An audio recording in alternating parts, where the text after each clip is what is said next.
Japan has unfortunately created a culture where women feel that it's safer to endure suffering and pain than to rather speak out. Think about that for a second.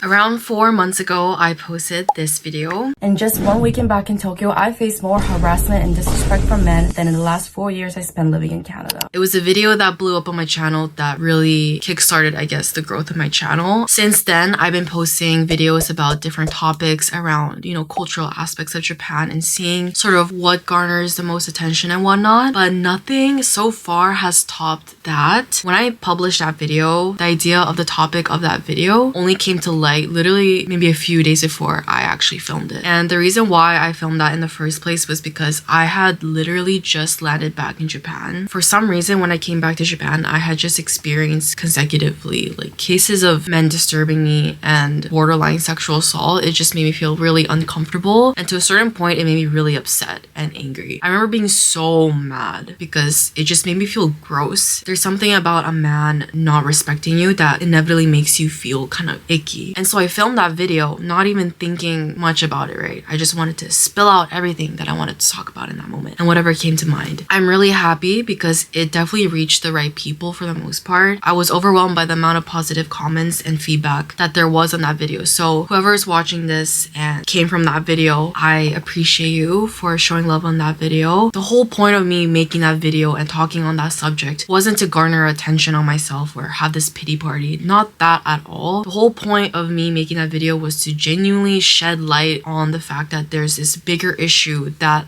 I genuinely don't feel like has been emphasized or talked about enough around topics around Japan. I feel like it's one of those things that is very undermined. Japan as a society doesn't like to talk about that stuff. Till this day, it's very outdated and slow. I'm glad that it provoked discussions around sexual assault and how it's very normalized in Japan and all of the other things, but today I want to sort of go deeper into it. Before I get into this video, I just want to first off mention that for the longest time, the age of consent in Japan was 13. That's one of the lowest age of consent in the world. Surprisingly, it was only 2 years ago in 2023 that it was finally raised to the age of 16. But this should show you just how flawed the system is here in Japan and how Japan as a society and culture doesn't really protect women out here. Hi, if you don't know me, my name is Emmy. I was born and raised in Tokyo, Japan, and on this channel, I try to bring the authentic side of Japan from a unique native perspective. Before I delve into everything, I guess it's appropriate to start off by talking about the deeper issue. Japan's legal and societal approach to sexual violence has long been outdated and insufficient. Despite there being recent legal reforms, victims unfortunately still face immense barriers when speaking out. First of all, the legal system fails to protect victims. For literally over a century, 100 years, age of consent in Japan was 13 years old, and that still boggles my mind because I feel like no one really knows that about Japan. This meant that in many cases, predators could exploit minors with very little legal consequences. I found several articles in BBC, so I found one case that describes exactly this. But in a 2014 Tokyo case, for instance, a man had pinned a 15-year-old girl to a wall and had sex with her while she resisted. He was acquitted of rape as the court ruled his actions did not make it extremely difficult for her to resist. The teenager was treated as an adult because the age of consent in Japan is only 13 years, the lowest among the world's richest democracies. That is so messed up to me. Imagine being 13. Imagine what you were doing in 13. I don't know what I was doing in 13. It was only up till recently in 2023 that it was changed to the age of 16, but a lot of critics still argue that this increase in age of consent is still not enough, as some prefectures still have some leeways or loopholes around it, or I'd say exceptions.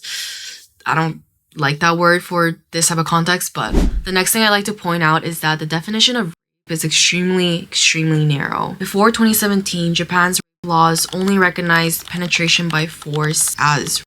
Anything outside of this wasn't legally considered as rape.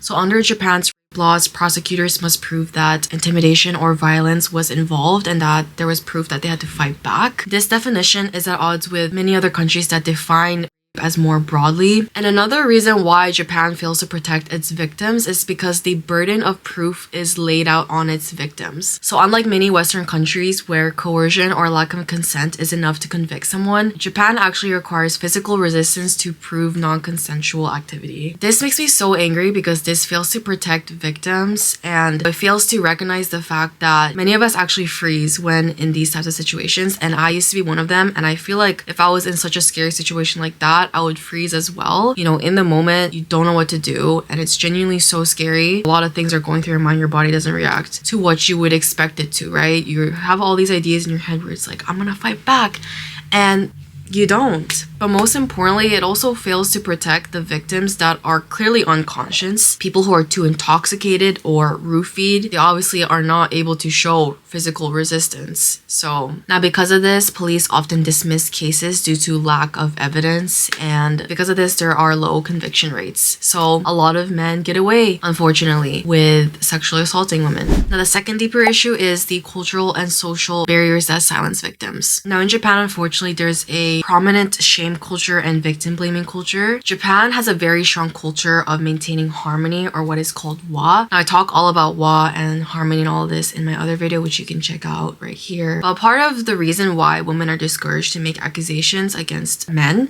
is definitely because to maintain this harmony, you know, they don't want to disrupt it. But essentially, victims are afraid of bringing shame to their families, workplace, or even school. I feel like when people find out about these things, you know, it will bring sort of this shame to them and the people around them. More often than not, I feel like many victims are afraid to speak out because it'll do more damage to their own reputation as the victim more than the perpetrator themselves. Now, this leads me to the whole don't make meawaku situation. So meawaku is essentially making trouble. So this is very prevalent in Japan's culture and society. It's built on this culture where we're not supposed to make trouble or make a scene, or I guess in general to just avoid confrontation. There's also severe power imbalances in Japan's work culture, and especially in male-dominant fields and workplaces, sexual harassment against women is very prominent but rarely punished for. Victims who report harassments are often forced to quit, demoted, or end up losing their jobs. Now, everything that I've listed just now, just from all the culture and societal aspects, this creates a culture of silence, especially for women. And I want everyone watching this to know that these problems may persist everywhere amongst whatever gender, but it is more so prominent amongst women. Japan has unfortunately created a culture where women feel that it's safer to endure suffering and pain than to rather speak out. Think about that for a second. A third deeper issue is weak law enforcement and media censorship. So people who know about this issue in Japan know that police are notoriously unhelpful in these types of situations. Many victims actually report that police discourage them from filing complaints, asking things like, are you sure you want to ruin this man's life? Or did you do something to lead him on? Victim blaming. Police also tend to push settlements rather than pushing criminal charges, which ultimately leads to perpetrators being able to walk free. Not only that, but media rarely covers sexual assault cases. Unlike the US or Europe, where the #MeToo movement caused a trigger of women standing up for themselves and speaking up on their own experiences, it was like a whole movement. It received massive coverage and everyone was talking about it. But Japanese media oftentimes cover or bury these sexual assault cases to avoid controversy. Where is the justice for women when we as a society can't even protect women in all different aspects? There is also no real support systems for survivors. There is a lack of psychological and legal support. Unlike other countries, Japan doesn't offer free trauma counseling or legal assistance. So basically, survivors have to handle everything on their own at their own expense. Like I mentioned, there's poor law enforcement, but also medical response. Hospitals lack proper